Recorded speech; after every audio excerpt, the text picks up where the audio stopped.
Benvenuti a un altro video patriottico. Oggi parlerò di quanto sta accadendo in Catalogna. Come molti sanno, il 1° ottobre dovrebbe esserci il referendum per l'indipendenza della Catalogna. Ma quali sono le ragioni che hanno portato i catalani a voler votare per l'indipendenza? Quali sono le ragioni per cui la Spagna, il governo centrale di Madrid, impedisce lo svolgimento del referendum o farà di tutto per impedire lo svolgimento del referendum? Le rivendicazioni indipendentiste catalane si basano su 3 punti: storici, linguistici ed economici. E anche le motivazioni del governo di Madrid hanno delle loro ragioni, sia nella Costituzione e sia anche di carattere storico. Ma vediamo quali sono i punti per cui i catalani rivendicano l'indipendenza. La Catalogna non è mai stato un vero e proprio Stato sovrano nella sua storia. Il primo abbozzo di una autonomia catalana, di una regione catalana, è con la contea di Barcellona, che nasce intorno all'anno 1000 sotto la protezione del re dei Franchi, protezione che all'epoca era necessaria per difendersi efficacemente dagli arabi che occupavano quasi tutta la Spagna, tranne questa piccola zona, non era neanche tutta la Catalogna, era una parte della Catalogna, e poi le valli pirenaiche dove c'erano questi principati di nobili famiglie iberiche. Poi incomincia la riconquista spagnola, già poco dopo l'anno 1000, cominciano a nascere vicino ai Pirenei le bozze di quelli che sono poi i regni di Navarra, León, Castiglia e Aragona. Nel 1137 c'è un matrimonio tra la regina di Aragona e il conte di Barcellona, e con questa unione nasce praticamente un primo abbozzo di quello che è lo Stato ancora più grande, lo Stato dell'Aragona, e si forma un'unione personale tra queste due monarchie. L'Aragona continua a espandersi, a fare la sua reconquista, come faranno anche gli altri regni spagnoli, finché non riuscirà a comprendere, oltre a tutta l'attuale regione di Aragona, l'attuale regione spagnola di Aragona, l'attuale regione della Catalogna, e quella che è la Comunità Valenciana, è una regione costiera a sud della Catalogna e che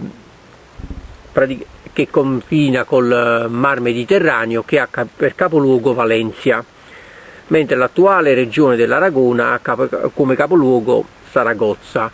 All'inizio il regno di Aragona aveva come capitale proprio Saragozza, appena sottratta agli arabi diventò capitale del regno, ma poi nel XV secolo la capitale fu spostata a Barcellona, dove è rimasta finché è esistito il regno di Aragona. Sempre nel XV secolo c'è il famoso matrimonio tra Isabella di Castiglia e Alfonso di Aragona. In quel periodo che ci fu il matrimonio, quasi tutta la Spagna era stata strappata ai saraceni ed era rimasto solo il Principato di Granada, che poi il 3 gennaio del 1492 si arrese, e così tutta la penisola iberica fu liberata dai saraceni. Non a caso proprio nel 1492 poi ci sarà la spedizione di Cristoforo Colombo che scoprirà le Americhe.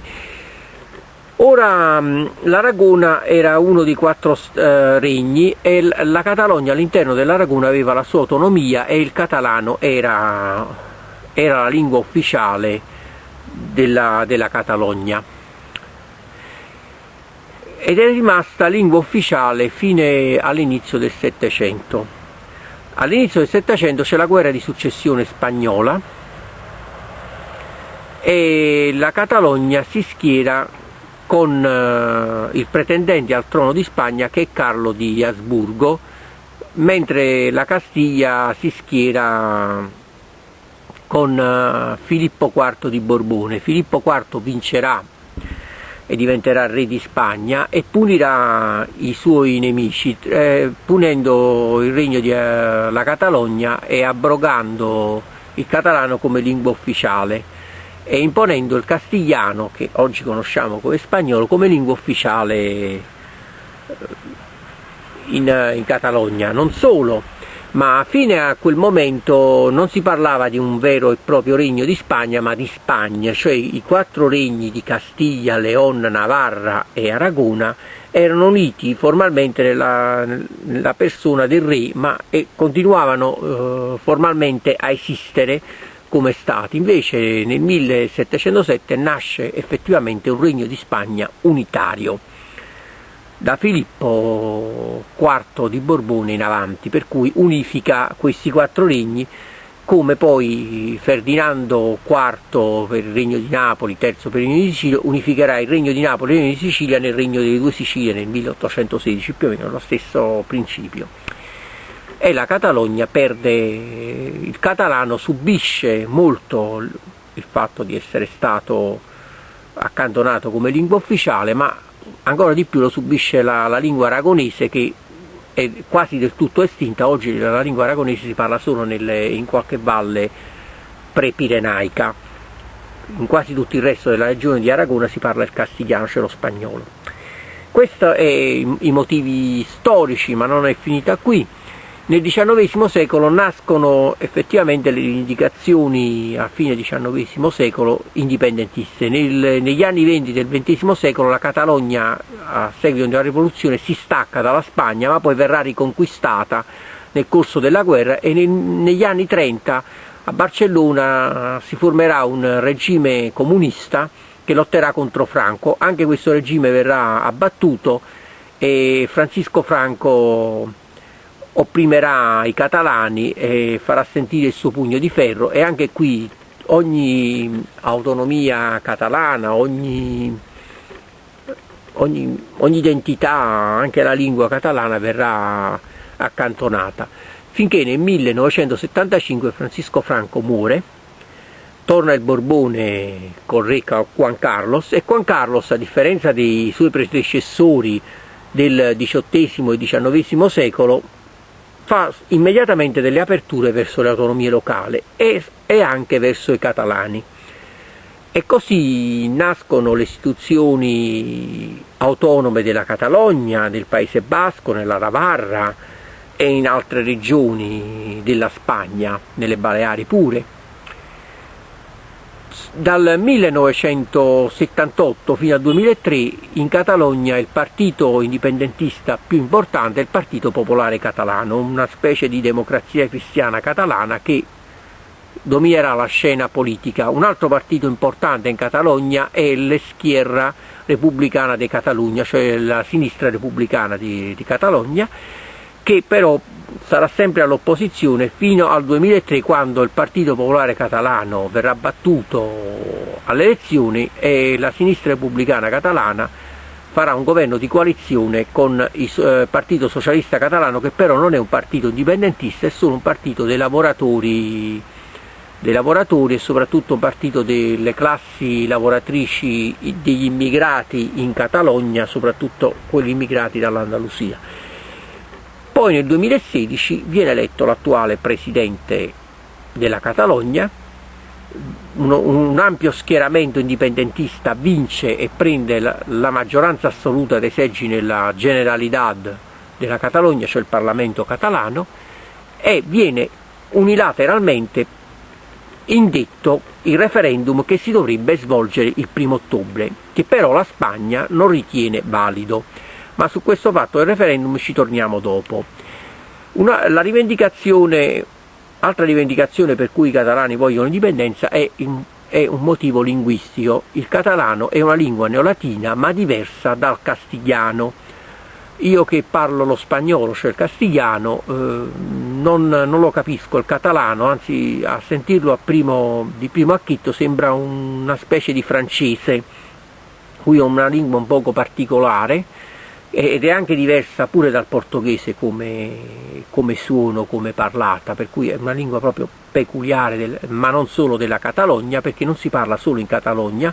La Catalogna è l'area geografica più estesa e anche la zona più popolata dove si parla il catalano, perché ci sono altre regioni dove si parla il catalano. Il catalano si parla nella Francia d'Aragona, che è una striscia di terra nella regione di Aragona, di una serie di comuni che sono tutti lungo la linea di confine all'interno della regione di Aragona, ma la linea di confine intorno vicino alla Catalogna. Poi si parla nella comunità valenziana, cioè nella regione di cui è capoluogo Valencia. Si parla in una piccola zona delle Murge catalano. Poi in Andorra è l'unico stato sovrano che ha come lingua ufficiale il catalano, unica lingua ufficiale dell'Andorra è il catalano.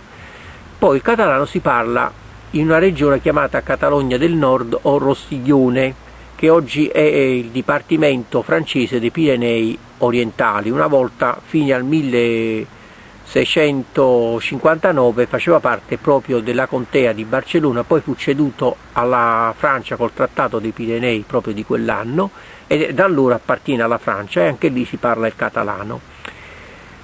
E infine il catalano si parla nelle Baleari e in una località della Sardegna, Alghero, che è chiamata anche Barcelloneta, per cui vedete che sono molte le zone dove si parla il catalano, però principalmente è in Catalogna. Questa è la rivendicazione linguistica. E poi ci sono i motivi economici.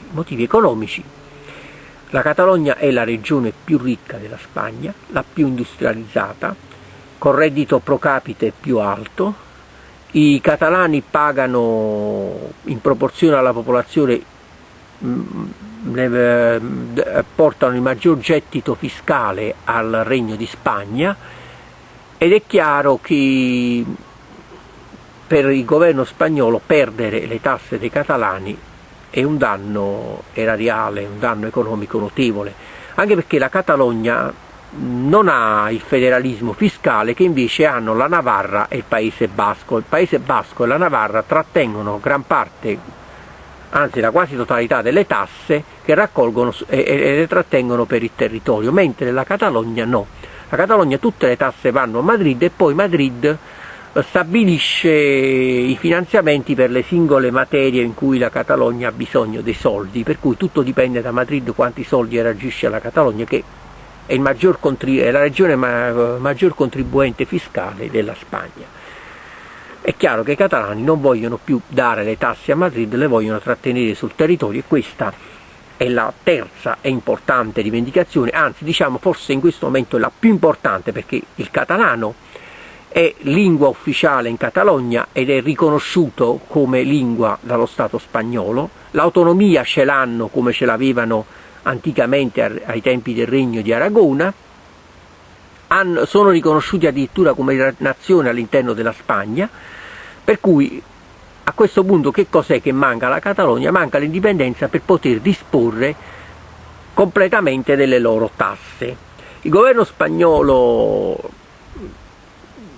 ultimamente si sta comportando da governo dittatoriale, ma non lo è sempre stato, altrimenti non avrebbe dato agli indipendentisti la possibilità di partecipare alle elezioni, di entrare nelle istituzioni e di essere maggioranza nel Parlamento della Catalogna. Non le avrebbe dato questa cosa. Una cosa che in Italia è impensabile, gli indipendentisti non hanno voce, non possono presentarsi alle elezioni se dobbiamo avere gli autenticatori per raccogliere le firme e presentare una lista di liberazione, non ci danno gli autenticatori volutamente per non farci partecipare, mentre invece in Spagna l'hanno sempre fatto. Però ora che è stato indetto il referendum, la Spagna, proprio per i motivi opposti a quelli della Catalogna, cioè per non perdere il gettito fiscale, farà di tutto perché la Catalogna non si esprima per l'indipendenza. Infatti hanno mandato la Guardia Civile a sequestrare le schede, ad arrestare gli organizzatori dei referendum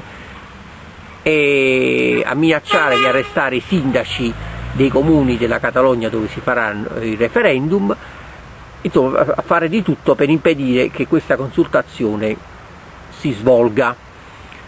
E molto probabilmente, come stanno le cose, non si riuscirà a svolgere in tutta la Catalogna e l'esito del voto non sarà un esito praticamente attendibile.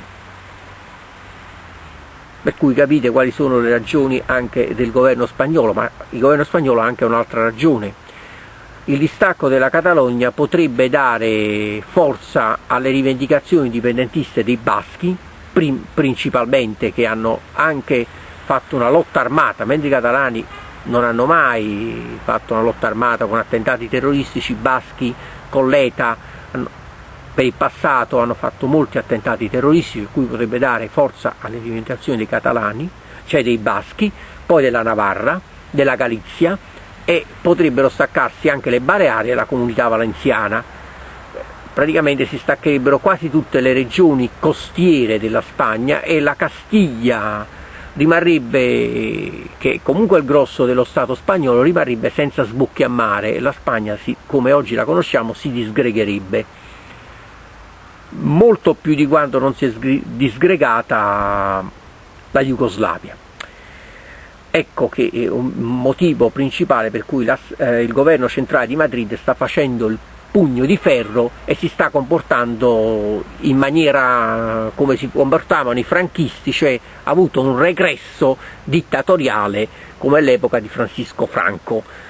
Però per diversi decenni la Spagna, ho detto, è stata democratica, perché ha dato agli indipendentisti la possibilità di crescere e di presentarsi nelle istituzioni. Questo è il quadro di tutta la situazione. Come Stato delle due Sicilie noi siamo per l'autodeterminazione dei popoli, però questa deve avvenire in maniera nella legalità e in maniera non violenta. La Spagna, per impedire il referendum, dice anche una cosa, che questo referendum non è costituzionale. Infatti la Costituzione spagnola non prevede la secessione di una regione, però l'ONU dice che c'è il diritto di autodeterminazione dei popoli, per cui una regione, una parte di regione, una città, una parte di città, se vuole autodeterminarsi può farlo e scegliere con un referendum di staccarsi. Però cosa succede? Molti stati, quasi tutti gli stati, hanno sottoscritto questa dichiarazione dell'autodeterminazione dei popoli, tra cui anche la Spagna. Però una cosa è sottoscrivere e mettere una firma in un trattato e una cosa è poi applicarla nella Costituzione. La Spagna avrà messo la firma nel trattato sicuramente, come l'avrà fatto pure l'Italia e tanti altri paesi, ma poi nella Costituzione non ha messo la possibilità di una secessione. Per cui vedete che se da una parte ci sta un principio di legalità, di diritto interno che è a favore del governo di Madrid, poi in base a determinati trattati internazionali questa cosa è contro, per cui un po' è difficile stabilire qual è effettivamente la legalità. Però tornando, noi speriamo che si arrivi a una soluzione pacifica e non violenta della questione catalana, perché come stanno messe le cose oggi come oggi si rischia la guerra civile in Spagna. Però c'è anche un altro scenario possibile. Il governo di Madrid ha detto che dal 2 ottobre tratterà con gli indipendentisti. L'altro scenario pure non è bello e potrebbe essere che la Spagna conceda un certo federalismo fiscale alla Catalogna per tenersi buona alla Catalogna e non farla staccare dalla Spagna. In un certo senso l'indipendentismo catalano si potrebbe vendere per un poco di soldi e questo, da vero indipendentista a livello personale, mi dispiace un poco. Non è proprio questo il modo. La lotta indipendentista si deve portare avanti fino in fondo, in maniera non violenta e pacifica. Il video patriottico è finito. Però prima di concludere il video lasciate un vostro commento su cosa ne pensate della questione catalana, mettete mi piace, non mi piace a quello che ho detto al video, anche non mi piace, è sempre giusto, è sempre un pensiero. e soprattutto diffondete il video, fatelo vedere in modo che anche altri possano commentarlo. Al prossimo video patriottico, arrivederci.